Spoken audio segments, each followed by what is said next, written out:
नमस्कार साथियों, analyser app में आप सभी का स्वागत है।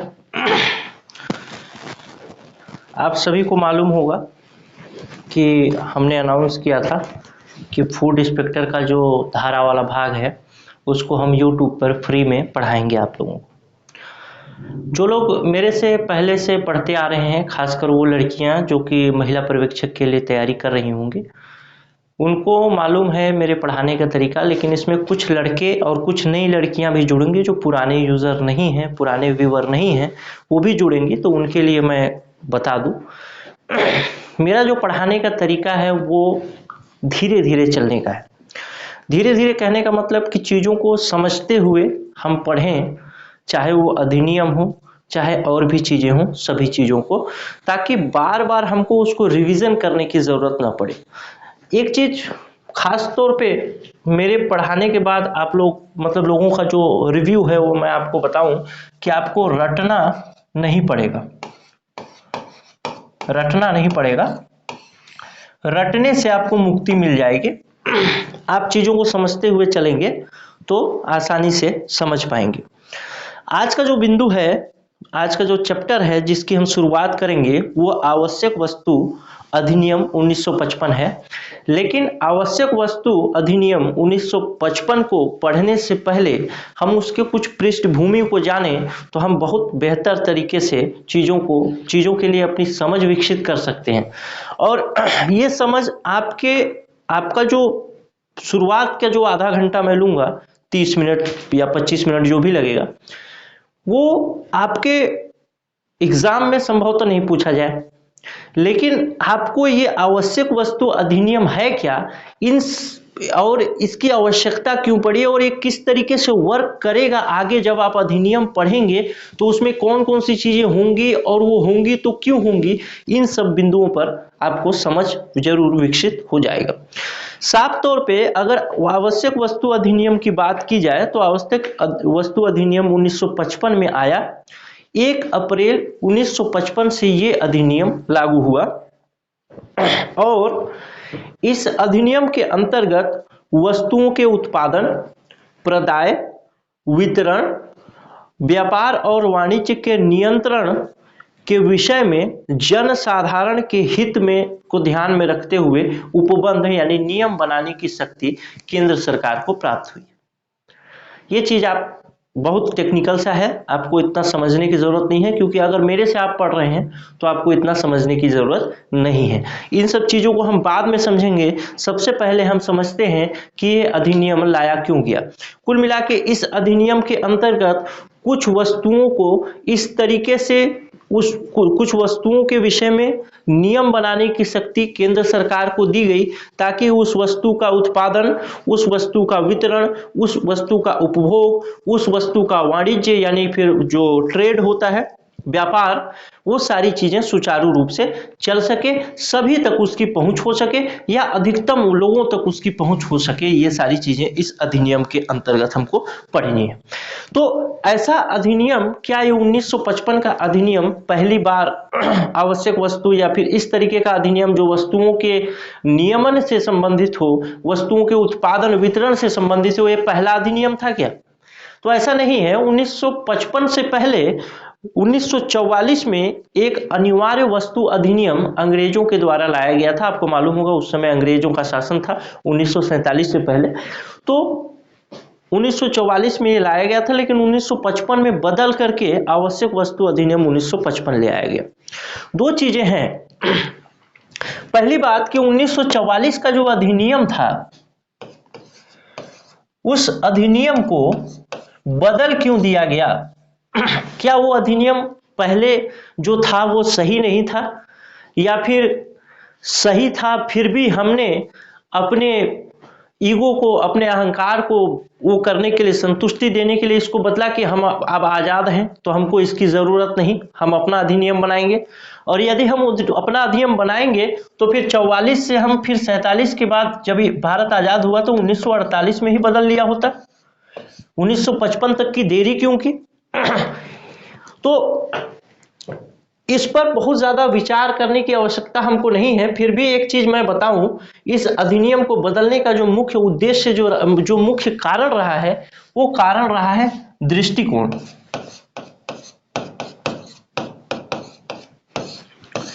जब अंग्रेज भारत में शासन कर रहे थे, आराम से चलूंगा लेकिन पहुंचा के रहूंगा। मेरा 30 प्रश्न आपके अधिनियम से पूछे जाएंगे और 30 में से 30 प्रश्न आपके बनेंगे। इस चीज के लिए आप एकदम बेफिक्र होके आंख बंद करके भरोसा करेंगे मेरे साथ।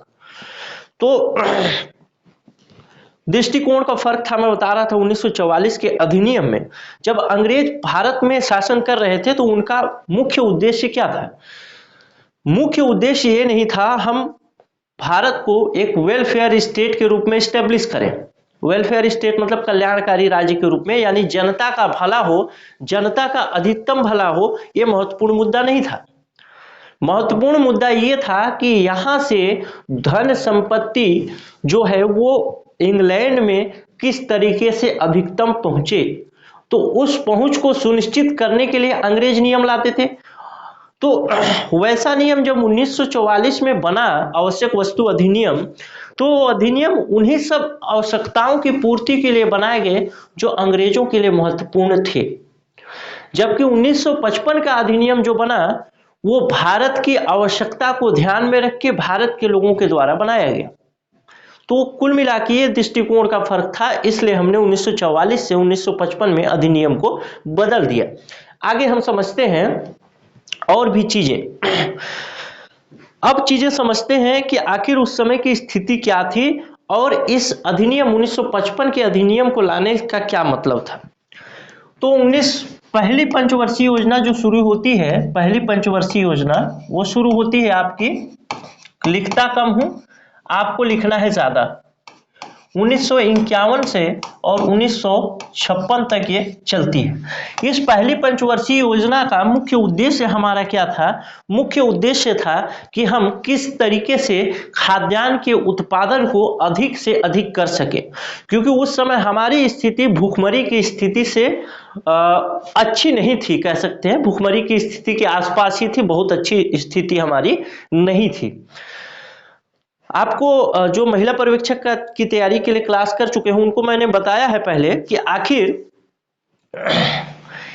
इसी समय के आसपास हम लोगों ने अमेरिका से गेहूं मंगाया था जिसको PL40 के नाम से जाना जाता है, और उस PL40 को अमेरिका में PL40 गेहूं का नाम है, जैसे IR36 धान का नाम है, वैसे उस गेहूं को अमेरिका में सूअरों को खिलाने का काम किया जाता था, यानी मवेशी खाया करते थे, पशु खाया करते थे, और उस गेहूं को खा करके हमारे पूर्वज इस देश को बनाने में अपना खून पसीना दिया है।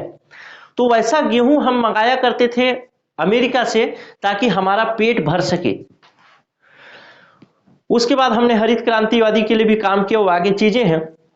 लेकिन जब हमने PL40 नामक गेहूं मंगाया अमेरिका से, तो आज भी आप कई जगहों पर उसके साथ कुछ घास की किस्म की भी बीज आ गई, और उसको आप गाजर घास के रूप में आप भी आज भी जानते हैं, और वो उस समय की याद हमको बार बार दिलाता है कि हम कितने गरीब हुआ करते थे कि वहां से लाए। तो जब हमारे पास भूखमरी की समस्या थी, तो भूखमरी की समस्या अगर है किसी देश में तो 3 वजहों से हो सकती है मुख्य रूप से। पहला तो उत्पादन ही कम हो, दूसरा उत्पादन तो भरपूर हो, उत्पादन भरपूर हो लेकिन वितरण सही तरीके से न हो पाए। पहला उत्पादन ही कम हो, दूसरा वितरण ठीक तरीके से न हो पाए, या फिर तीसरा एक पक्ष ये हो सकता है कि उत्पादन तो हो लेकिन वो जाम हो जाए, यानी उसकी काला बाजारी होने लगे, वो एक ही जगह पे स्टॉक करके रख लिया जाए।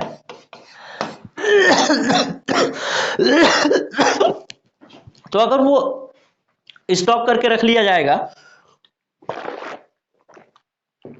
तो भी लोगों तक पहुंचेगा नहीं। तीसरा एक और कारण हो सकता है कि लोग उसका उपभोग अलग तरीके से कर लें। अब आपको लगता होगा कि उपभोग आखिर भूखमरी का कारण कैसे हो सकता है। भाई खाए बिना ही मर रहे हैं, और उसी गेहूं से, या फिर अब एक उदाहरण लेता हूं, गेहूं का ही उदाहरण लेते हैं। गेहूं हमारे पास नहीं है। पहले स्थिति थी गेहूं का उत्पादन कम हुआ, दूसरी स्थिति ये हुई कि उत्पादन तो हुआ लेकिन ठीक तरीके से वितरण सही समय पर नहीं हो पाया, तीसरी स्थिति ये हो गई कि उत्पादन तो हुआ लेकिन उसको जमा करके रख लिया गया, जाम कर दिया गया, स्टॉक कर दिया गया, और चौथी स्थिति हो गई कि एक उपभोग कर लिया गया कुछ लोगों के द्वारा ही अधिक। तो क्या जिसके पास जितना पेट है वो तो उतना ही खाएगा, उससे ज्यादा तो खा नहीं सकता, बाकी अनाज करेगा क्या, चूहे खाएंगे कुल मिला के। लेकिन उपभोग भी एक महत्वपूर्ण कारण हो सकता है भूखमरी का, यानी अनाज के कम होने का प्रमुख कारण एक उपभोग हो सकता है। मैं एक उदाहरण से आपको समझाने की कोशिश करता हूं। मान लीजिए एक खाद्यान्न है गेहूं, जिसका उत्पादन भी ठीक हुआ, उसका वितरण भी ठीक हो जाता, लेकिन कुछ लोगों ने इसे खरीद लिया और खरीद करके अधिक उपभोग किया। अधिक उपभोग करने का मतलब, मैं ये सारी चीजें कहानियां जो बता रहा हूं, ये सारी कहानियां अभी आपको रिवाइज हो जाएंगी जब धारा, एक एक धारा आप पढ़ेंगे, तो उस समय आपको बहुत ज्यादा मेहनत करने की जरूरत नहीं होगी। अगर मान लीजिए ये गेहूं को किसी ने खरीद लिया, अब ये गेहूं लोगों के पेट भरने के काम आ सकता था, लोगों के खाने के काम आ सकता था, लेकिन कुछ संपत्ति वाले लोग गेहूं को खरीद करके उसका बनाए बियर, और 7 किलो गेहूं में 1 लीटर बियर, 7 किलो गेहूं में 1 लीटर बियर बनता है। माना उदाहरण से 7 किलो गेहूं में 1 लीटर बियर बनता है। 1 लीटर बियर का उपभोग एक ही आदमी कर सकता है, एक ही आदमी कर देगा एक बार में, तो बियर खत्म हो चुका है। जबकि 7 किलो गेहूं को अगर एक एक व्यक्ति आधा किलो भी खाए तो कुल मिला के 14 लोग खाएंगे एक टाइम, और ये एक बार में। तो इस तरीके से आप देखते हैं कि वस्तु का अति उपभोग भी वस्तु की कमी को निर्धारित करता है या वस्तु की कमी को बताता है। तो इस तरीके से हम देखते हैं कि पहली पंचवर्षीय योजना में हम लगभग भूखमरी के कगार पर थे। हमने वो सुअर वाला भी गेहूं खाया है, हमने नहीं, मतलब हमारे पूर्वजों ने, जो कि हम अमेरिका से मंगाया करते थे। हालांकि कुछ उत्पादन होता था, लेकिन इन कारणों से वो ठीक तरीके से लोगों तक पहुंच नहीं पा रहा था, जिसमें या तो उसको स्टॉक कर दिया जाए, या तो उत्पादन कम कर दिया, उत्पादन ही कम हो, वितरण सही तरीके से न हो, या उपभोग अधिक कर लिया जाए। तो ऐसी स्थिति में कोई एक कानून की आवश्यकता तो थी, एक नियम की आवश्यकता तो थी कि हाँ, उपभोग एक व्यक्ति कितना करेगा उसको भी निर्धारित किया जाए, ताकि और लोग भी उपभोग कर सके, खा सकें। वितरण सुचारू रूप से चले, इसके लिए भी कुछ व्यवस्था किया जाए, तो इसके लिए कुछ कानून की जरूरत तो थी। कुछ और वजहों से, कुछ संवैधानिक चीजों को देखें तो उन वजहों से भी कानून की जरूरत थी, उसको मैं बताता हूं आपको। जैसे भारत का जो संविधान है, भारत का संविधान प्रस्तावना प्रारंभिक रूप से ही बात करता है कि आर्थिक, सामाजिक और राजनीतिक न्याय की। तो आर्थिक न्याय की जब भी बात की जाएगी, सामाजिक न्याय की जब भी बात की जाएगी, तो लोगों को खाने के लिए भोजन होगा या फिर उत्पादन के साधन ठीक तरीके से वितरित होंगे, तभी तो जाकर के आर्थिक, सामाजिक या राजनीतिक न्याय की प्राप्ति हो पाएगी। एक और प्रस्तावना बात करता है प्रतिष्ठा के अवसर की। प्रतिष्ठा के अवसर का मतलब यह है, प्रतिष्ठा एवं अवसर की, प्रतिष्ठा मतलब आपको सम्मानपूर्ण जीवन जीने की आजादी या सम्मानपूर्ण जीवन जीने का अवसर भारत के संविधान के द्वारा दिया जा रहा है। तो सम्मानपूर्ण जीवन आप तभी जी सकेंगे ना जब आपके लिए उपभोग के लिए वस्तुएं रहेंगी, और वो वस्तु तो विभिन्न कारणों से आप तक पहुंच ही नहीं पा रही हैं, तो फिर आप सम्मानपूर्ण, प्रतिष्ठापूर्ण जीवन कैसे जी सकते हैं? इस वजह से भी ऐसे एक कानून की जरूरत थी। इसके अलावा और बात करें, इसके अलावा अनुच्छेद जो 15 है, संविधान का अनुच्छेद 15, जिसमें मौलिक अधिकार की बात की गई है, वो भी आपको कहता है कि धर्म, जाति, लिंग, मूल स्थान या जन्म स्थान के आधार पर, मूल वंश या जन्म स्थान के आधार पर आपसे भेदभाव नहीं किया जा सकता। आप अनुच्छेद 23 देखें तो बलात् श्रम, उस पर प्रतिषेध लगाता है। अनुच्छेद 24 देखें तो बालकों के कारखाने पर प्रतिषेध, मतलब कारखानों में नहीं लगाया जा सकता 14 वर्ष से कम उम्र के बालकों को।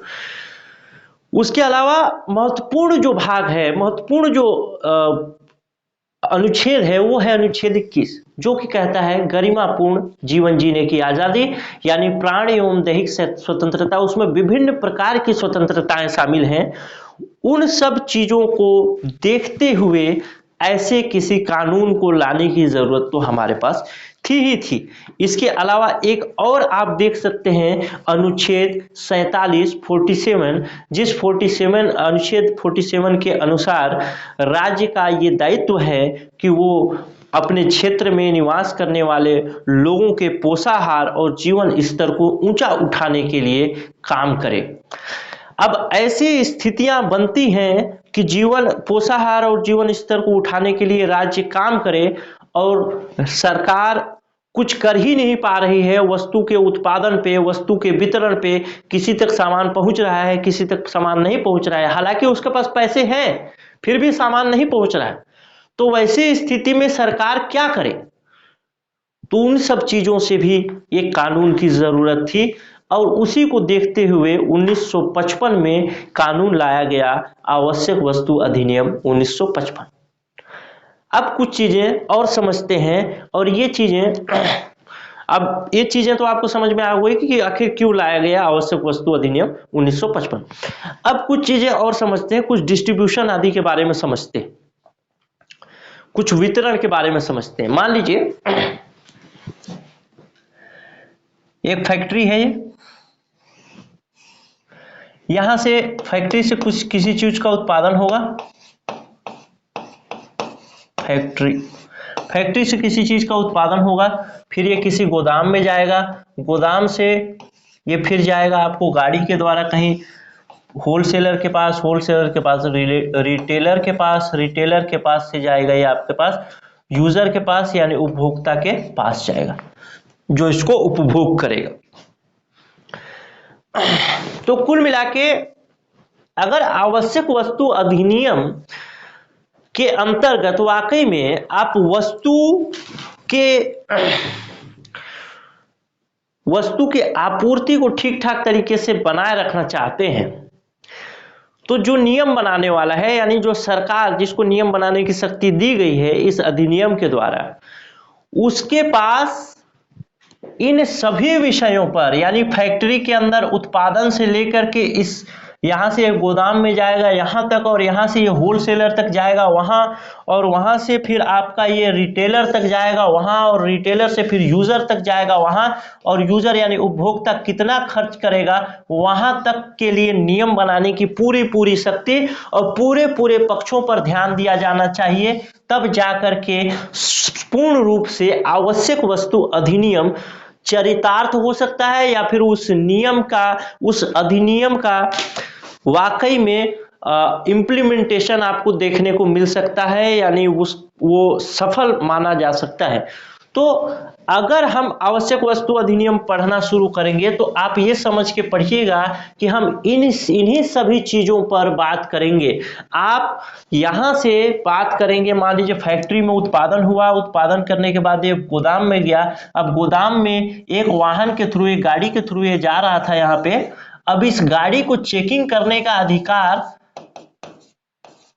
अगर आप नहीं देंगे तो ये गाड़ी जो यहां जा रहा था ये गाड़ी इधर भी जा सकता है कहीं।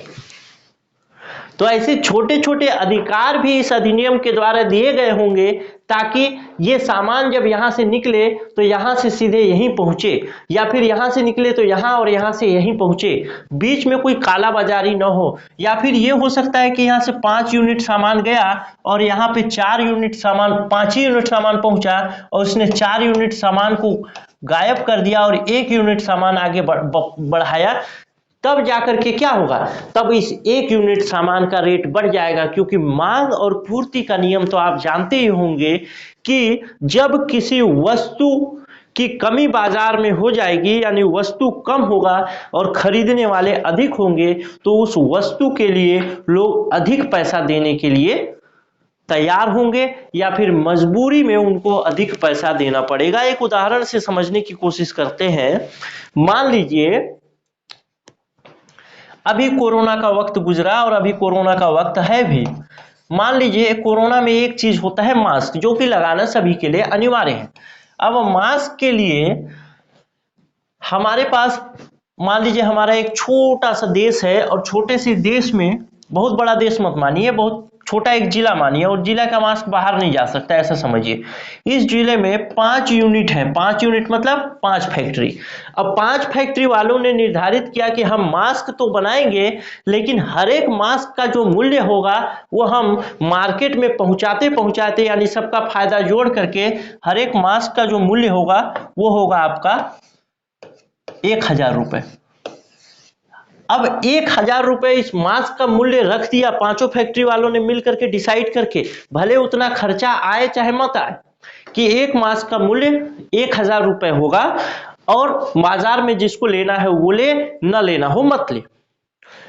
तो आवश्यक वस्तु अधिनियम के अंतर्गत सरकार के पास ये अधिकार भी होना चाहिए कि वो जो उत्पादन हो रहा है, उत्पादित होने वाला जो वस्तु है, उसका मूल्य खुद से भी निर्धारित कर सके कि हाँ, आप इस वस्तु को इतने रुपए से अधिक में नहीं बेच सकते।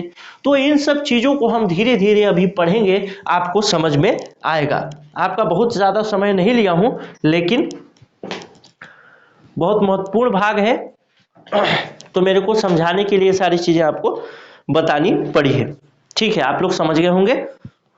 आगे चलते हैं। मैं ये समझ के चलूंगा कि आप उस सांसद की तरह हैं जो सांसद केवल 5वीं या 4थी पढ़ा हुआ है, और उसको ये अधिनियम दे दिया जाए तो कहां से इसको समझ पाएगा कि आखिर इसमें लिखा क्या है।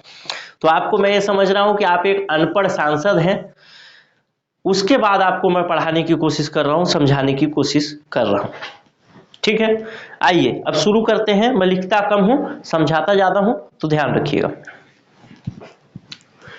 एक एक अधिनियम से शुरुआत करते हैं, मतलब एक एक धारा से। इस अधिनियम के अंतर्गत कुल 16 धाराएं हैं और अनुसूची 1 है। अब पहले मैं एक और चीज आपको छूट जा रही होगी, उसको मैं पहले बता दूं। कुछ लोगों को जानकारी होगी, कुछ को नहीं होगी, तो आगे वाली क्लास में मैं बार बार इन सब चीजों को नहीं बताऊंगा, इसलिए पहली क्लास में सारी चीजें बता रहा हूं।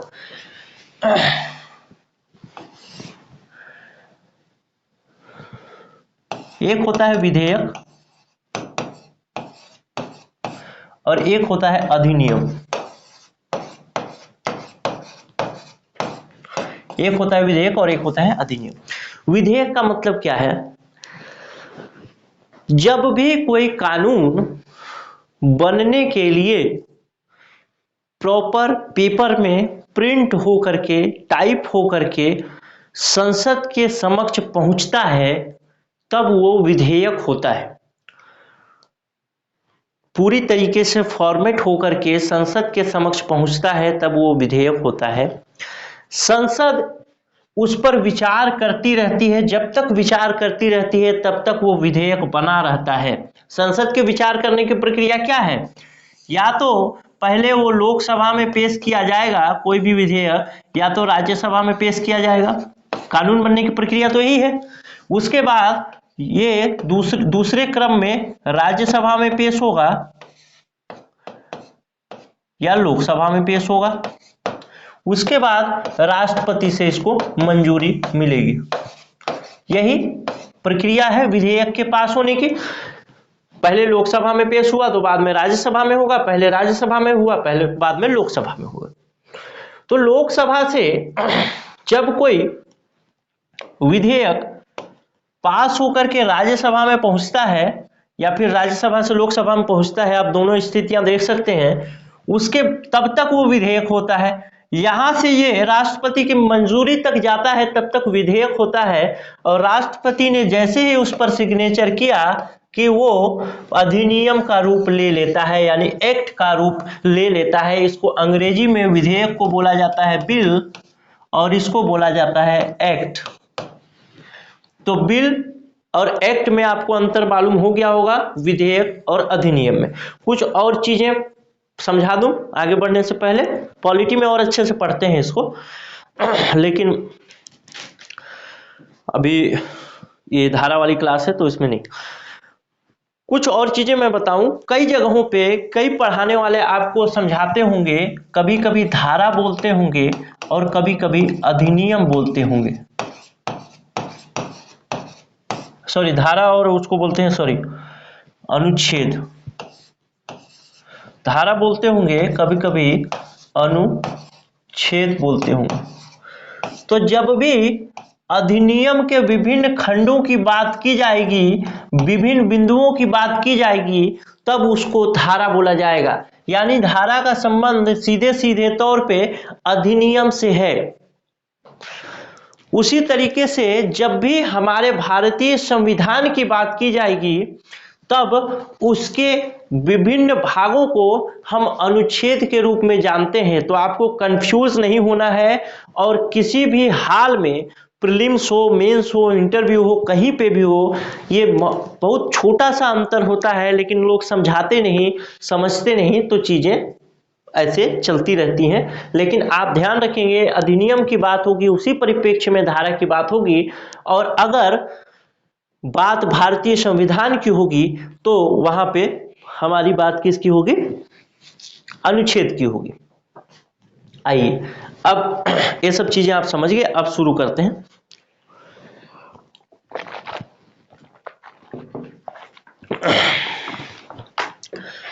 आवश्यक वस्तु अधिनियम 1955। आप लोग लिखते चलेंगे, और हर चीज को लिखना नहीं है, पॉइंट को लिखना है, उसके मीनिंग को लिखना है, बस छोटा छोटा। बाद में आपको रिवीजन करने की जरूरत नहीं पड़े, इस हिसाब से आप, इसलिए आपको लिखना है, बाकी आपको कुछ और करना नहीं है। मैं इसका नोट्स, अगर आप चाहेंगे तो नोट्स इसका कुछ है नहीं, फिर आपको यही पीडीएफ लेना पड़ेगा, तो इससे बेहतर आप डाउनलोड कर लेंगे पीडीएफ। चाहे अगर आपके पास पीडीएफ होगा तो पीडीएफ को प्रिंट करा लीजिएगा, नेक्स्ट क्लास से आप इसी में लिखते चलिएगा। आइए चलते हैं।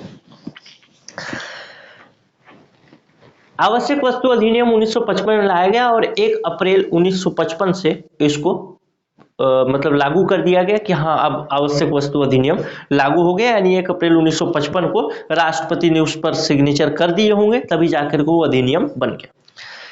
अब इसके अंतर्गत 16 धाराएं हैं और एक अनुसूची है। 16 धाराएं का मतलब उन धाराओं के अंतर्गत इस अधिनियम से संबंधित विभिन्न बातें लिखी गई होंगी, और अनुसूची का मतलब यह है कि इसमें ये आवश्यक वस्तु अधिनियम जो है, तो उसमें वस्तु, आवश्यक वस्तु कौन कौन सी हैं, उसके लिए एक लिस्ट दिया गया है। उसी को कानून की भाषा में सूची न बोल करके अनुसूची बोला जाता है। ठीक, अब आगे चलते हैं, शुरुआत करते हैं इसके पहले पहली धारा से।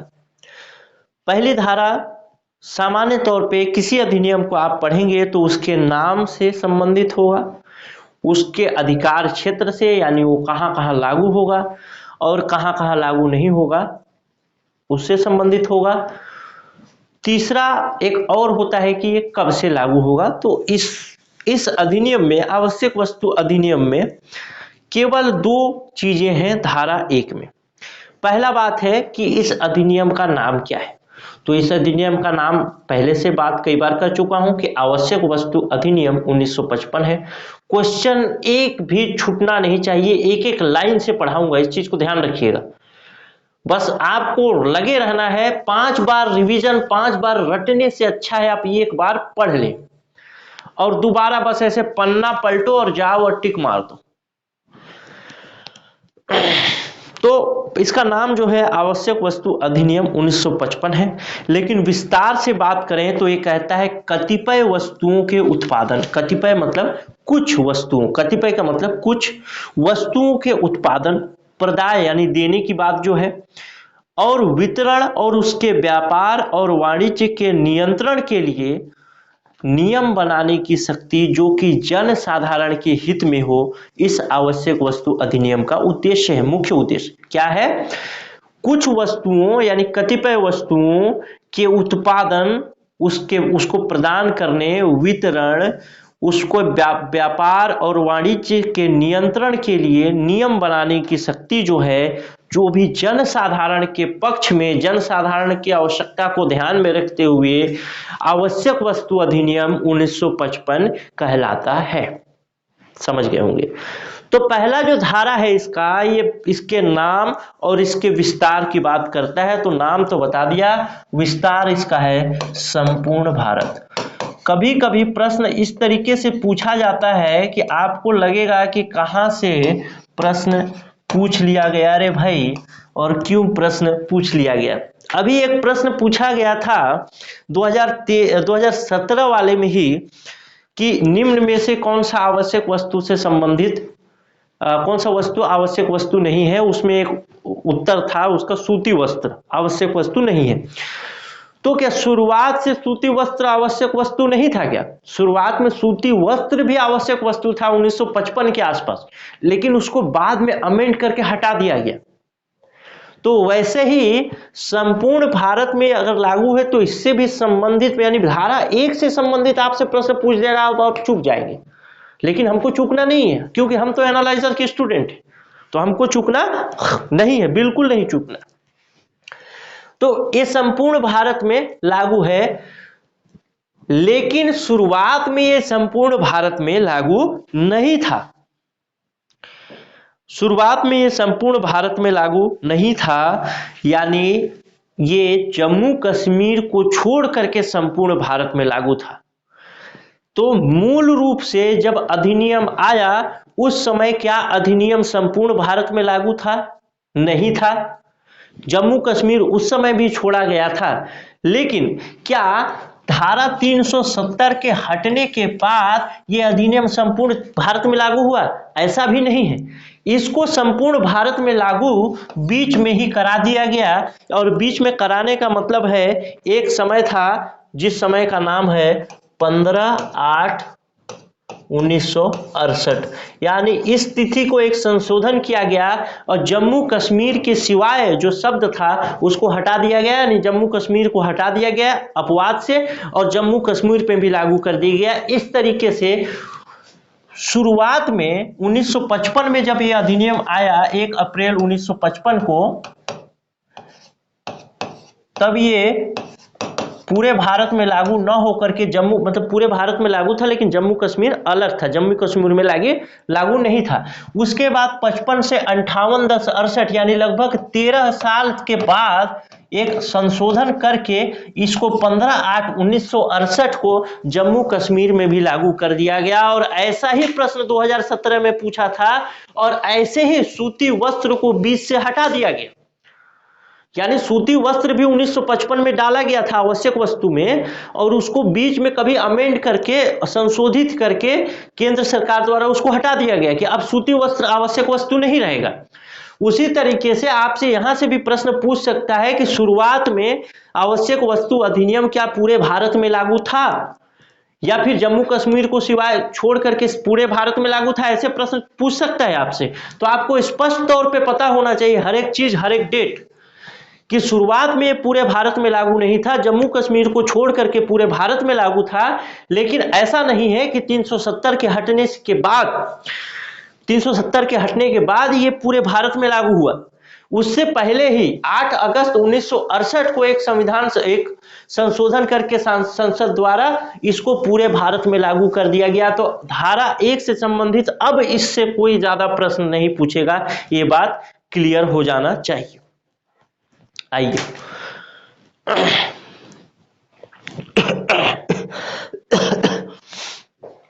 अब देखते हैं धारा 2।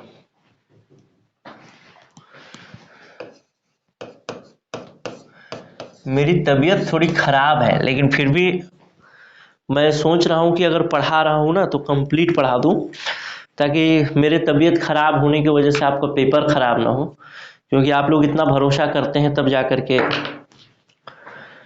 पढ़ते हैं, इतना समय देते हैं, नहीं तो ऐसे बकबक कोई सुनता नहीं है। और पॉइंट टू पॉइंट थोड़ा पढ़ने की आदत आप लोग कम करिए, थोड़ा समझने की कोशिश करिए किस तरीके से चीज़ें समझी जा सकती हैं, आसानी से समझी जा सकती हैं। जैसे अभी मैं बताया, तो उन डेट्स जो हैं, जो दिनांक हैं, उनको आप लिखा भी करिए।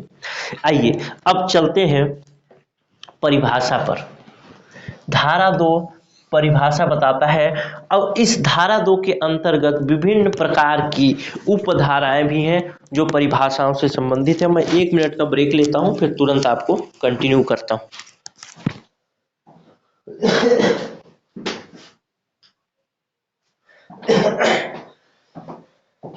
चलिए तो ब्रेक खत्म हो गया। थोड़ी तबीयत खराब है यार, नहीं तो इससे भी बहुत मन से पढ़ाता। वैसे मन से तो पढ़ा रहा हूँ लेकिन तन ढीला हो जा रहा है, और तन ढीला तो फिर थोड़ा गड़बड़ हो जाता है। आइए देखते हैं धारा 2 के अंतर्गत क्या बताई गई है, परिभाषाएं बताई गई। अब परिभाषाओं के अंतर्गत किन किन चीजों की परिभाषा बताई गई है, उन सब चीजों पर भी बात कर लेते हैं। तो पहला परिभाषा है कलेक्टर का। कलेक्टर का तो जरूरी नहीं है कि जिस कलेक्टर को आप जानते हैं कलेक्टर की परिभाषा वही हो, ये जरूरी नहीं है। इस अधिनियम के अंतर्गत कलेक्टर की परिभाषा उस परिभाषा से अन्य भी हो सकती है। कलेक्टर की परिभाषा के अंतर्गत अपर कलेक्टर और ऐसा कोई अधिकारी जो उपखंड अधिकारी की पंक्ति से नीचे का न हो और इस अधिनियम के अधीन कलेक्टर के कृत्यों का पालन और उसके शक्तियों का प्रयोग करने के लिए कलेक्टर द्वारा प्राधिकृत किया जाए। तो कलेक्टर के अंतर्गत अपर कलेक्टर और ऐसा अन्य अधिकारी भी है जो उपखंड अधिकारी की पंक्ति का नीचे का नहीं होगा। यानी एक तो अपर कलेक्टर हो सकता है, अपर कलेक्टर मतलब वास्तविक अपर कलेक्टर, वही अपर कलेक्टर की बात कर रहे हैं जो कि आपके जिले में देखने को मिल सकता है। अपर कलेक्टर या फिर दूसरा उपखंड अधिकारी के स्तर का से नीचे का ना होगा। क्या मतलब है? उपखंड का मतलब क्या है? उपखंड अधिकारी का मतलब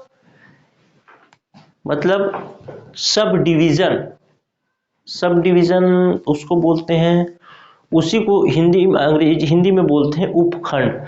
और सब डिवीजन में जो आपका रेवेन्यू ऑफिसर होता है उसको आप छत्तीसगढ़ में जानते हैं SDM के रूप में। जब इसको न्यायिक शक्ति दी जाती है तो SDM हो जाता है, और ऐसे ये हो जाता है SDO यानी सब डिविजनल ऑफिसर। तो या तो अपर कलेक्टर या तो SDO,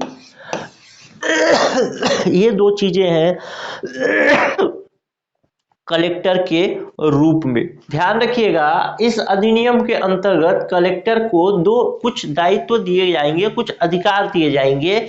इस अधिनियम को यानी आवश्यक वस्तु अधिनियम 1955 के को पालन कराने के लिए, यानी इसके अंतर्गत जो भी चीजें लिखी गई हैं, इस अधिनियम का जो भी उद्देश्य है उस उद्देश्य की पूर्ति के लिए नियम या फिर निरीक्षण या फिर कुछ अधिकार दिए जाएंगे। जो भी अधिकार दिए जाएंगे वो अधिकार दिए जाएंगे किसको? कलेक्टर को। कलेक्टर का मतलब वो कलेक्टर नहीं जो आपके जिले का कलेक्टर है, वो कलेक्टर नहीं, वो वैसा कलेक्टर नहीं। इस अधिनियम के अंतर्गत जिस अधिकारी को अधिकार दिए जाएंगे वो अधिकारी कलेक्टर कहलाएगा। समझ गए होंगे? इस अधिनियम के अंतर्गत जिस अधिकारी को अधिकार दिए जाएंगे वो अधिकारी कलेक्टर कहलाया जाएगा, और जो अधिकारी कलेक्टर कहलाएगा वो अधिकारी या तो अपर कलेक्टर के रैंक का होगा यानी जिले का अपर कलेक्टर होगा, या फिर उपखंड अधिकारी यानी SDO होगा, सब डिविजनल ऑफिसर होगा। यानी अपर कलेक्टर या SDO या अपर कलेक्टर और SDO के बीच का कोई अधिकारी यानी SDO से नीचे का कोई अधिकारी कलेक्टर नहीं हो सकता। समझ रहे होंगे कि SDO से नीचे का कोई अधिकारी कलेक्टर नहीं हो सकता। SDO से ऊपर और अपर कलेक्टर से नीचे के अधिकारी ही कलेक्टर के रूप में नियुक्त किए जाएंगे इस अधिनियम के अंतर्गत, और इस अधिनियम के अंतर्गत उनको कुछ अधिकार और कुछ दायित्व दिए जाएंगे। समझ गए होंगे आप लोग, होशियार भी हैं। बाकी अब समझते हैं आगे। कुछ लोग एकदम नए हैं ना, मैं तो वही समझ रहा हूं कि जो सांसद होते हैं ना 7वीं 5वीं फेल, उनको मैं पढ़ा रहा हूं और उसी हिसाब से पढ़ाऊंगा, वही मेरी आदत भी है। इस क्लास को पढ़ाने के लिए मैंने एक कोचिंग इंस्टीट्यूट में फ़ोन किया था 3,500 रुपये फीस है वहाँ पे, इसी क्लास को पढ़ने के लिए। और मैं उसका उनका वीडियो देखा, डेमो वीडियो, मेरे को तो अच्छा नहीं लगा। अब आप लोग को अच्छा लगता हो अलग बात है। समय कम है लेकिन कम समय में पूरा कराऊंगा, समय बहुत है यार, बहुत ज़्यादा सिलेबस है। दूसरा बात करें, दूसरा परिभाषा इसमें है खाद्य फसल। तो खाद्य फसल में आपको एक चीज याद रखना है, खाद्य फसल के अंतर्गत गन्ना भी खाद्य फसल है। वैसे आप रबी, खरीफ, जायद 3 तरीके की फसलें पढ़ते होंगे ज्योग्राफी में यानी भूगोल में। और रबी, खरीफ, जायद के अंतर्गत के अलावा जब आप गन्ने को पढ़ते होंगे तो गन्ने को पढ़ते होंगे कि ये एक तरीके का नकदी फसल है। तो गन्ना भी इस अधिनियम के अंतर्गत खाद्य फसल में ही गिना जाएगा। आइए आगे देखते हैं, अधिसूचित आदेश का मतलब क्या है। अधिसूचित आदेश का मतलब है अधिसूचना, राजपत्र में जो छपेगा वही अधिसूचित आदेश है। आदेश का मतलब क्या है, राज्य सरकार या केंद्र सरकार द्वारा जारी किया गया कोई निर्देश, जिसको आदेश बोला जाएगा। फिर राज्य सरकार, तो आप तो पता ही है राज्य सरकार मतलब यही वाला राज्य सरकार। उसके बाद चीनी, चीनी से क्या मतलब है, चीनी से मतलब शुगर वाले चीनी से नहीं है, चीनी से मतलब इस शुगर वाले चीनी से मतलब इसका नहीं है। चीनी से मतलब ये है कि ऐसा कोई खाद्य पदार्थ, ऐसा कोई खाद्य पदार्थ जिसमें 90% से अधिक सुक्रोज की मात्रा हो। अब ये सुक्रोज क्या होता है भाई, तो सुक्रोज, ग्लूकोज, ये सब चीजें आप उसमें पढ़े होंगे, किसमें, साइंस में। तो 90% से अधिक सुक्रोज की मात्रा जो हो, मीठापन हो, उस सभी पदार्थों को चीनी के रूप में गिना जाएगा। चाहे वो शुगर हो यानी शक्कर हो, चाहे वो गुड़ हो, चाहे वो खांड हो, चाहे फिर वो वैक्यूम पैक किया हुआ चीनी हो, या फिर कोई भी ऐसा जिसमें कि 90% से अधिक सुक्रोज की मात्रा होगी, वो सारी चीजें चीनी के अंतर्गत आएंगी। तो ये चीजें खत्म हो गई। चलिए धारा 2 के अंतर्गत हमने परिभाषा में ये सारी चीजें देखी। अब देखते हैं धारा 2 क्या, ये धारा 2 का जो परिभाषा का जो था वो पहला भाग था। परिभाषाएं अभी और बची हैं। परिभाषा दूसरा है आवश्यक 2 का भाग 2 क है, यानी एक तो ऐसे ही नॉर्मल परिभाषा, जैसे धारा 2 है, फिर से बता दूं, ये थोड़ा अलग तरीके का धारा है। धारा जो 2 है इसके 2 भाग हैं। पहला तो है धारा 2 खुद, इसके अंतर्गत अभी हमने पढ़ा विभिन्न प्रकार के परिभाषा, जिसमें हमने पढ़ा कलेक्टर की परिभाषा, जिसमें हमने पढ़ा चीनी क्या होगा, जिसमें हमने पढ़ा खाद्य फसल क्या होगी, जिसमें हमने समझने की कोशिश की इसके अंतर्गत गन्ना भी आता है। फिर धारा 2 के अंतर्गत ही 2 क है। अब इस 2 क के अंतर्गत कुछ चीजें शामिल की गई हैं, यानी धारा 2 के 2 भाग हैं, एक तो धारा 2 और धारा 2 क। अब देखते हैं धारा 2 क के अंतर्गत चीजें देखने की कोशिश करते हैं कि आखिर इसमें क्या है। धारा 2 के क के अंतर्गत पहला नंबर बिंदु है जिसको कहा जाता है आवश्यक वस्तु। तो आवश्यक वस्तु क्या है, सबसे पहले जब मैं क्लास अभी शुरू किया था आवश्यक वस्तु अधिनियम का, तो उसमें मैंने बताया था कि इस अधिनियम के अंतर्गत 16 धाराएं और एक अनुसूची है। तो उस लिस्ट, उस अनुसूची में जो एक अनुसूची है, उसी अनुसूची में जितनी वस्तुएं लिस्ट की जाएंगी, लिखी रहेंगी, वे सारी वस्तुएं आवश्यक वस्तुएं मानी जाएंगी। बस साफ साफ एक अनुसूची जो इस अधिनियम के अंतर्गत शामिल किया गया है, उस अनुसूची के अंतर्गत जितनी वस्तुओं का लिस्ट होगा, वो सारी वस्तुएं जो उसमें सूचीबद्ध होंगी, सारी सूचीबद्ध वस्तुएं आवश्यक वस्तु समझी जाएंगी। क्लियर है? चलिए ऐसा तो बात मैं कह दिया कि ये चीजें आवश्यक वस्तु समझी जाएंगी। अब मैं एक बात और आपसे पूछूं कि ये आवश्यक वस्तु समझी जाएंगी तो क्या सूची जो है इस अधिनियम के अंतर्गत जो अनुसूचियां बनाई गई हैं उस अनुसूची में कौन लिखेगा कि ये वस्तु आवश्यक वस्तु है? आज मेरा मूड हुआ, मेरे को लगता है कि ये वस्तु आवश्यक वस्तु है, ये रिमोट आवश्यक वस्तु है, तो मैं लिखूंगा। राज्य सरकार लिखेगी, केंद्र सरकार लिखेगी, कि कोई टाइपिस्ट होगा वो लिखेगा? तो लिखता तो एक्चुअल में टाइपिस्ट ही है यार, लेकिन लिखवाने का अधिकार किसको है? तो वो है केंद्र सरकार को। ठीक है, केंद्र सरकार को लिखवाने का अधिकार है कि आप, केंद्र सरकार के पास ये अधिकार है कि उस अनुसूची में कोई वस्तु जोड़े, कि कोई वस्तु हटाए, कि कोई वस्तु और शामिल कर ले, कि 50 वस्तु कर ले, कि सारी वस्तु हटा दे, वो सब अधिकार केंद्र सरकार के पास है। लेकिन ऐसा तो है नहीं कि रात को प्रधानमंत्री महोदय को सपना आया कि आज सुबह सुबह जाऊंगा और एक ऐसा सामान है जैसे कि मैं गोल्ड फ्लेक की डब्बी, और गोल्ड फ्लेक की डब्बी को मैं आवश्यक वस्तु में शामिल करा दूंगा। ऐसा तो है नहीं, उसके पीछे कुछ कारण रहते होंगे। तो कारण तो रहते हैं, लेकिन वो कारण भी केंद्र सरकार को ही समझना है। यानी केंद्र सरकार को ऐसा लगता है कि इस वस्तु को आवश्यक वस्तु हो जाना चाहिए लोकहित में, यानी इस वस्तु की सप्लाई, इस वस्तु का वितरण, इस वस्तु का उत्पादन लोगों के हित में, जन समूह के हित में, अधिक से अधिक होना चाहिए, या उन तक इनकी पहुंच होनी ही चाहिए। यानी इस वस्तु की पहुंच उन लोगों तक होनी ही चाहिए, सारे लोगों तक, सारे वर्ग तक। तो वैसे वस्तुओं को आवश्यक वस्तु के अंतर्गत शामिल कर दिया जाता है केंद्र सरकार के द्वारा। केंद्र सरकार के पास 2 अधिकार हैं वस्तुओं को शामिल करने के विषय में। 2 अधिकार ये है कि पहला अधिकार तो ये है कि वो कोई वस्तु इसमें शामिल कर सकते हैं, यानी जोड़ सकती है। दूसरा अधिकार ये है कि वो जब चाहे तब कोई वस्तु वहां से हटा सकती है, यानी घटा भी सकती है।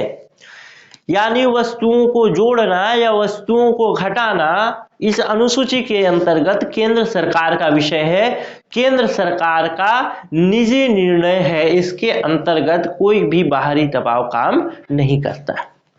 बाहरी दबाव कहने का मतलब कि राज्य सरकार कह रही है कि नहीं, इसको आवश्यक वस्तु में शामिल करो, आवश्यक वस्तु में शामिल करो। अब केंद्र सरकार कर ही नहीं रही है तो आप उसके लिए कोर्ट नहीं जा सकते कि केंद्र सरकार नहीं कर रही। कोर्ट के अधिकार क्षेत्र में नहीं है, मतलब पूर्ण रूप से कुल मिला के ये कोर्ट तो खैर हर चीज के लिए लोग चले जाते हैं तो उदाहरण ही गलत हो जाएगा, लेकिन कुल मिला के कंप्लीट रूप से शामिल करने का जो काम है वो केंद्र सरकार का है। किसी वस्तु को शामिल करना हो या किसी वस्तु को हटाना हो। लेकिन केंद्र सरकार इसके लिए अधिसूचना जारी करेगी, गजट में यानी राजपत्र में एक अधिसूचना जारी करेगी कि हाँ, हम इस वस्तु को इस कारण से, इस कारण से आवश्यक वस्तु अधिनियम 1955 की अनुसूची के क्रमांक 16 में शामिल करते हैं, क्रमांक 15 में शामिल करते हैं। अब से इसके लिए ये नियम लागू होंगे, यानी आप इतना उत्पादन कर सकेंगे, इतना वितरण कर सकेंगे, इतना उपभोग कर सकेंगे। तो ये सारी चीजें स्वमेव लागू हो जाती है जब वो अनुसूची में, मतलब उस अनुसूची में शामिल हो गई। तो कोई वस्तु अनुसूची में शामिल हो गई तो स्वयं रूप से सरकार के बनाए गए जो नियम है वो नियम उस पर लागू हो जाते हैं कि आपको इसको इतना उत्पादन करना है या इतने से ज्यादा स्टॉक करके नहीं रखना है। ये सारी चीजें खुद ब खुद लागू हो जाती है, बस उसको एक बार अनुसूची में शामिल होना चाहिए। जैसे अब मान लीजिए अभी 2019-2020 का मामला है, जब कोरोना का पहला लहर आया था तो काफी मतलब कुछ समय के बाद एक अधिसूचना निकाला गया कि भाई मास्क और सैनिटाइजर 2 चीजों को हम आवश्यक वस्तु अधिनियम के अंतर्गत शामिल कर रहे हैं। इसका मतलब ये हुआ कि केंद्र सरकार को लगा कि लोगों के हित में ऐसा करना जरूरी है। अगर मास्क और सैनिटाइजर को आवश्यक वस्तु अधिनियम के अंतर्गत लागू नहीं किया जाता तो आप देख रहे थे किस तरीके से सैनिटाइजर को स्टॉक करके रखा जा रहा था। अगर आवश्यक वस्तु अधिनियम के अंतर्गत शामिल नहीं है तो आप चाहें तो 50 टन सैनिटाइजर स्टॉक करके रख ले। भाई क्या फायदा हुआ होगा उसको शामिल करने का? शामिल करने का ही फायदा हुआ होगा ना। पहले मान लीजिए एक दुकानदार है जो कि 50 टन स्टॉक करके रखा है सैनिटाइजर, और ये सोच रहा है कि रेट बढ़ेगा तो बेचूंगा, रेट बढ़ेगा तो बेचूंगा, रेट बढ़ेगा तो बेचूंगा। और इधर जनता त्राहिमाम त्राहिमाम त्राहिमाम त्राहिमाम, मौत मौत मौत ऐसे चल रहा है। सैनिटाइजर नहीं है, बिना सैनिटाइज किए कोरोना घुस जा रहा है पूरे पेट में, शरीर में, और आदमी मर जा रहा है सांस लिए बिना, ऑक्सीजन नहीं है। तो कुल मिला के ऑक्सीजन है चाहे नहीं है, लेकिन सैनिटाइजर को अगर आप आवश्यक वस्तु के अंतर्गत अनुसूची में शामिल कर दिए तो अब ये तो जो मर रहा था वो तो मर ही चुका है, लेकिन जो जिंदा बचे हैं तो आवश्यक वस्तु अधिनियम के अंतर्गत जो अनुसूची में शामिल करने के बाद अब इस दुकानदार के ऊपर प्रेशर आ गया, क्योंकि जैसे ही आवश्यक वस्तु अधिनियम के अंतर्गत शामिल हुआ तो केंद्र सरकार ने कुछ नियम बनाए होंगे कि आप सैनिटाइजर का इतना से ज्यादा स्टॉक नहीं रख सकते। मान लीजिए उसके अनुसार नियम बनाया गया है केंद्र सरकार के द्वारा कि कोई भी दुकानदार जो है 5 टन से अधिक सैनिटाइजर नहीं स्टॉक कर पाएगा। पहले स्थिति से 50 टन स्टॉक करके रखा था। लोग बोलते थे कि तुमको पाप लगेगा बे, तुम सैनिटाइजर नहीं दे रहे हो, लोग मर रहे हैं। ठीक है भैया, पापी हूं तो हूं, लेकिन मैं स्टॉक करके रखूंगा, बाद में पैसा ज्यादा लूंगा। अब लोग चले गए किसके पास? पुलिस के पास, कि वो सैनिटाइजर स्टॉक करके रखा है। अब पुलिस पहुंच गई कि तुम सैनिटाइजर क्यों नहीं बेच रहे हो, लोग सैनिटाइज करेंगे, बचेंगे। अब ये बोलता है दुकानदार कि नहीं, मैं सैनिटाइजर नहीं बेचूंगा, तुम क्या कर लोगे? पुलिस बोलती है हम तुमको गिरफ्तार कर देंगे, गिरफ्तार करके जेल में डाल देंगे। दुकानदार बोलता है भाई किस जुर्म पर, किस अधिकार से तुम मेरे को गिरफ्तार करोगे? कौन सा मैंने गैर कानूनी काम किया है 50 टन सैनिटाइजर रख के? तो पुलिस के पास कोई जवाब नहीं। लेकिन जैसे ही आवश्यक वस्तु अधिनियम के अंतर्गत शामिल हुआ, वैसे ही 50 टन की अगर वो सैनिटाइजर रखा है और यही लोग चले गए पुलिस के पास कि इसने 50 टन सैनिटाइजर रखा है, और पुलिस आई और पूछा कि तुम 50 टन सैनिटाइजर रखे हो? ये बोला कि हाँ रखा हूं, क्या कर लोगे? तुमको गिरफ्तार कर लेंगे। किस जुर्म में, कौन से नियम के अंतर्गत तुम मुझे गिरफ्तार करोगे? तो पुलिस वाला बोलेगा कि आवश्यक वस्तु अधिनियम के अंतर्गत ये शामिल हो गया है, और अगर तुम इसको 5 टन से अधिक रखते हो तो तुम गिरफ्तारी के पात्र हो, तुम सजा के पात्र हो, इस जुर्म में मैं तुमको गिरफ्तार कर लूंगा। तो यहां से 50 टन में से जो 45 टन बाहर आया, वो 45 टन लोगों के बीच पहुंचा, और उनके आवश्यकताओं की पूर्ति हुई कि नहीं हुई? इसी वजह से सरकार को लगता है जब कि लोक हित में करना ऐसा आवश्यक है, तो ये चीज जो 45 टन यहां पहुंचा, ये लोक हित के लिए ही तो था सरकार का। सरकार थोड़ी सैनिटाइजर से हाथ धो रही है कि मंत्री थोड़ी धो रहा है, लेकिन लोक हित में करना आवश्यक था। इस वजह से इसने मतलब सरकार ने सैनिटाइजर को किया, और वो सैनिटाइजर यहां सामान्य जनता तक पहुंचा। तो आप समझे होंगे चीजों को, लोक हित में करने का मतलब क्या है। आइए आगे अब समझते हैं और चीजें। तो देख लिए कि ये हटा सकती है और जोड़ भी सकती है। सॉरी, हटा सकती है किसी सामान का, लिस्ट से नाम हटा सकती है, और जोड़ भी सकती है। कौन जोड़ सकती है, हटा सकती है? केंद्र सरकार। अब देखते हैं। अब मान लीजिए एक बार किसी को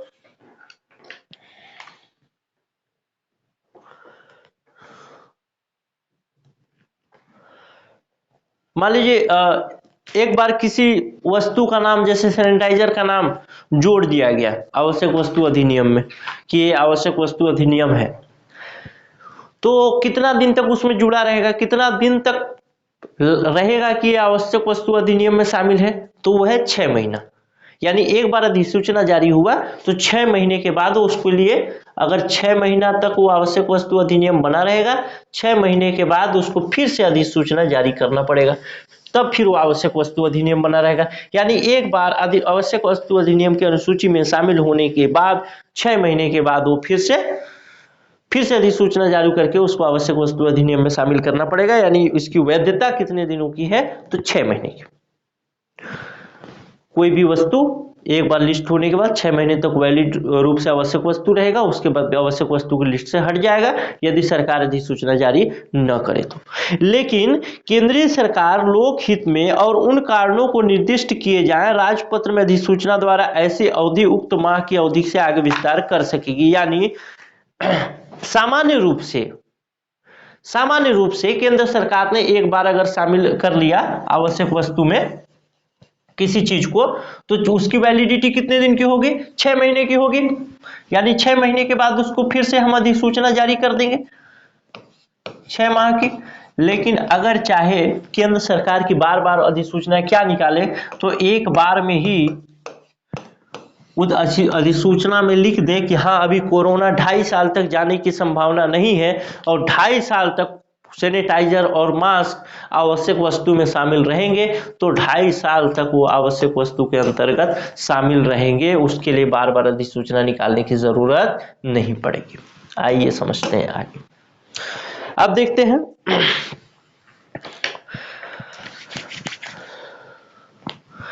अब बात आती है एक और चीज, इसी के अंतर्गत एक नया पॉइंट है, चौथा नंबर पॉइंट। ये कहता है कि केंद्रीय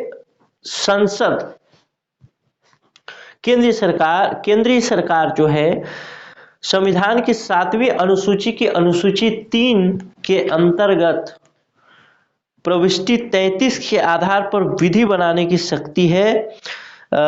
यानी कुल मिला के ये कहता है कि केंद्रीय सरकार जो है वो 7वीं अनुसूची में क्या है, 7वीं अनुसूची में 3 तरीके की सूचियां दी गई हैं। 3 तरीके की सूचियों में एक केंद्र सूची, राज्य सूची और समवर्ती सूची की बात की गई है। केंद्र सूची का मतलब है जिस पे केंद्रीय सरकार कानून बनाएगी यानी संसद कानून बनाएगी। राज्य सूची का मतलब जिस पर राज्य सरकार कानून बनाएगी। और समवर्ती सूची का मतलब है कि जिस पर केंद्र सरकार और राज्य सरकार दोनों कानून बनाएगी। उसमें जो प्रविष्टि 33 है, 33 प्रविष्टि में क्या तो है वो सेना वेना वाला, उसके आधार पर भी कानून बनाने की शक्तियों का प्रयोग कर सकती है। लेकिन ऐसा कोई भी कानून, ऐसा कोई भी अधिसूचना जब केंद्र सरकार द्वारा निकाला जाएगा तो उसे यथाशीघ्र संसद की पटल पर रखवाया जाएगा यानी रखा जाएगा। तो इस तरीके से 2 धाराएं महत्वपूर्ण, मतलब 2 धाराएं खत्म हुई, धारा 1 धारा 2। लेकिन इससे अंतर्गत बहुत सारे सवाल आपसे पूछे जा सकते हैं। एक बार रिवाइज करते हैं, उसके बाद फिर चलेंगे धारा 3 पर। पहला सवाल तो आपसे यही पूछा जा सकता है, कब लागू हुआ? 2017 में ये प्रश्न पूछ लिया है, 1 अप्रैल 1955। तो ध्यान रखेंगे, कोई कोताही वाली बात नहीं। एक सूती वस्त्र वाला पूछा था, लेकिन उसके तर्ज पे मैंने आपको बताया था संपूर्ण भारत में लागू है, तो ये 1968 में आकर के संपूर्ण भारत में लागू हुआ। उससे पहले जम्मू कश्मीर नहीं था इसमें शामिल। तो ये चीजें आपसे पूछी जा सकती है। आगे कलेक्टर का क्या मतलब है, कलेक्टर कौन से स्तर का अधिकारी हो सकता है? तो उसमें अपर कलेक्टर हो सकता है या उपखंड स्तर का हो सकता है। याद हो रहा होगा आपको, देखिए मैं बोल रहा हूँ आपको एकदम ध्यान आ रहा होगा कैसे यहाँ पे बनाया था डिजाइन। बस मेरा यही सफलता है, बस मैं सफल, अगर आपको याद आ रहा है तो सफल हो गया, नहीं आ रहा है तो फिर मैं बेकार। उसके बाद आपने एक चीज और देखा होगा, एक चीज और आपने याद किया होगा, खाद्यान्न फसल, अभी याद आ गया होगा कि गन्ने को भी इसमें शामिल किया गया है। फिर आपने चीनी वाली बात याद होगी कि 90% से अधिक सुक्रोज, ठीक, ये सब याद हो रही होंगी आपको। अगर याद हो रही होंगी तो कमेंट करके बताइएगा, तो मैं इसी तरीके से पढ़ाऊंगा या फिर तरीका बदलूंगा अगर समझ में नहीं आ रहा होगा। जैसे क्या चीनी में खंडसारी चीनी या बूरा चीनी, पिसी हुई चीनी या फिर गुड़ शामिल होगा। हाँ, वह हर चीज शामिल होगा जो मीठी है, यानी जिसमें 90% से अधिक सुक्रोज है। उसके बाद आवश्यक वस्तु क्या है वो भी आपको समझ में आया होगा, क्या है जो कि अनुसूची में लिस्ट होगा वही आवश्यक वस्तु होगा। उसके बाद आवश्यक वस्तु को जोड़ने घटाने का काम किसका है? केंद्र सरकार का। एक बार जोड़ दिया तो कितने दिन तक जुड़ा रहेगा? 6 महीने तक। अगर केंद्र सरकार चाहे कि मैं बार बार अधिसूचना नहीं निकालना चाहती तो एक नियत टाइम के लिए अधिसूचना निकाल सकती है, जैसे 2.5 साल वाला बताया। तो इस तरीके से सारी चीजें बताया मैं, और आपको चीजें याद हो रही होंगी। अगर याद हो रही हैं तो यकीन मानिए आप भूलने वाले नहीं हैं, क्योंकि समय देकर के पढ़ रहे हैं ना, लंबा समय ले रहा हूं, इतना कोई टाइम देता ही नहीं है, इतना कोई पॉइंट टू पॉइंट पढ़ाते हैं यार, मैं देखा हूं। और यहाँ पे लिखा रहता है उसी को ऐसे ऐसे पढ़ देते। अब वो पढ़ाना थोड़ी हुआ, वो तो रीडिंग है। टीचिंग और रीडिंग में तो दोनों में फर्क होना चाहिए ना, पढ़ना और पढ़ाना में फर्क होना चाहिए, मतलब मेरे विचार से। बाकी आप लोग को जैसा अच्छा लगता हो आप कमेंट करिएगा, अच्छा ना हो तो नीचे में कमेंट करिएगा, तो मैं समझाऊंगा, सुधारूंगा अपने आप को। क्योंकि तू हवा है तो कर ले अपने हवाले मुझको, इससे पहले कि कोई और बहा ले मुझको। तो आप ही लोगों के हिसाब से चलना है, मेरे हिसाब से तो क्या चलूंगा।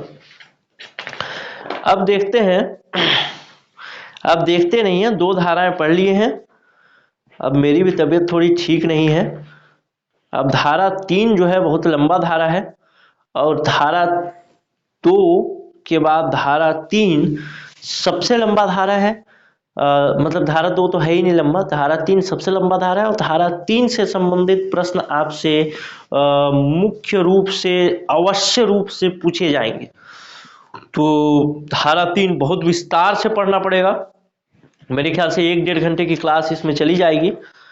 लेकिन मैं चाहूँगा कि हर एक लाइन से आपको चीज़ें समझ में आए और हर एक लाइन से आप समझें, नहीं तो फिर चूकना नहीं है, कुल मिला के चूकना ही नहीं है। नंबर तो एकदम मतलब 30 का 30, और मैं एकदम दावे के साथ कह सकता हूँ कि 30 मतलब 30 ही होता है, 1 नंबर नहीं चूकना चाहिए। अगर पूरा अधिनियम से आया, अधिनियम से ही पूछेगा, बाहर से पूछते नहीं। मैं क्वेश्चन देख चुका हूँ, एकदम बच्चा लेवल का प्रश्न है, बच्चा वाला। वो सब चीजें आपको ऐसे ही याद हो जाएंगी चुटकी में, बस पूरा वीडियो मैं पढ़ा दूं, ये बस वो है। चलिए, लेकिन हाँ, और याद करने के लिए एक चीज और आप कर सकते हैं, टेस्ट को ज्वाइन कर सकते हैं आप लोग, टेस्ट सीरीज को ज्वाइन करके रख सकते हैं। अभी टेस्ट आया भी नहीं है फिर भी, क्योंकि देखिए चीजें आप पढ़ेंगे ना कितनी भी, तो याद होने वाली उतनी मतलब याद तो रहेंगे। अभी पढ़ेंगे फिर 30-15 दिन 10 दिन तक याद रहेगा, फिर थोड़ा सा भूलने लगेंगे, फिर याद रहेगा। तो उसके लिए है टेस्ट सीरीज। टेस्ट में बहुत सारी चीजें आपको दिखती हैं कि रिवीजन के लिए कौन सा सेक्टर मेरे को चुनना चाहिए, कौन से सेक्शन में मैं वीक हूँ, जो मैं पढ़ा हूँ और याद हो रहा है कि नहीं, सही टिक लगा पा रहा हूँ कि नहीं, ह्यूमन एरर कर रहा हूँ कि नहीं, ये सारी चीजें आप कर सकते हैं। अगर आपको टेस्ट वगैरह ज्वाइन करना हो तो एनालाइजर में भी टेस्ट सीरीज आने वाला है, और उसका एक प्री रजिस्ट्रेशन चल रहा था, यानी पहले जो रजिस्ट्रेशन कराएंगे उनको एक कम प्राइस में भी मिल रहा था। तो आप एक बार व्हाट्सअप कर लीजिएगा, तो शायद अगर ये होगा तो आपको जरूर उपलब्ध हो जाएगा। व्हाट्सअप नंबर है 96 17 41 36 76, इस नंबर पर व्हाट्सअप कर लीजिएगा। अभी अगर आप पहले वाले में आपको अगर मिल जाएगा तो ये 600 रुपये का मिल जाएगा आपको, नहीं तो ये 999 रुपये का था, मतलब होगा मेरे ख्याल से, ऐसी मेरे को जानकारी है। तो आप लोग जरूर, मैं तो कहूँगा ज्वाइन करके रख लेना। बाकी अगले वीडियो में हम बात करेंगे, मैं धीरे धीरे चलूंगा लेकिन आपको याद कराते चलूंगा। इस क्लास के बाद आपको याद न करना पड़े, बस आप क्वेश्चन लगा लीजिएगा टेस्ट वाला। आपका मतलब ये चीज बता रहा हूं कि अवश्य ये जो अधिनियम पढ़ लीजिए, टेस्ट लगा लीजिए, बाकी आपको कुछ नहीं करना है अधिनियम के लिए, कुछ भी नहीं, जीरो, नथिंग, एकदम जीरो, कुछ भी नहीं करना है एकदम। मैं दावा के साथ बोल रहा हूं ये क्वेश्चन बाहर से नहीं आएगा, लिख के ले लो। चलिए मिलते हैं फिर नेक्स्ट वीडियो में, तब तक के लिए नमस्कार, जय हिंद, जय भारत। और आप अपना कमेंट जरूर करके बताइएगा कि पढ़ाना कैसा पढ़ाऊं, क्या पढ़ाऊं, ये सारी चीजें कंटिन्यू आपको चाहिए कि नहीं चाहिए, ये सारी चीजें नीचे जरूर कमेंट करिएगा। चलिए नमस्कार, जय हिंद, जय भारत।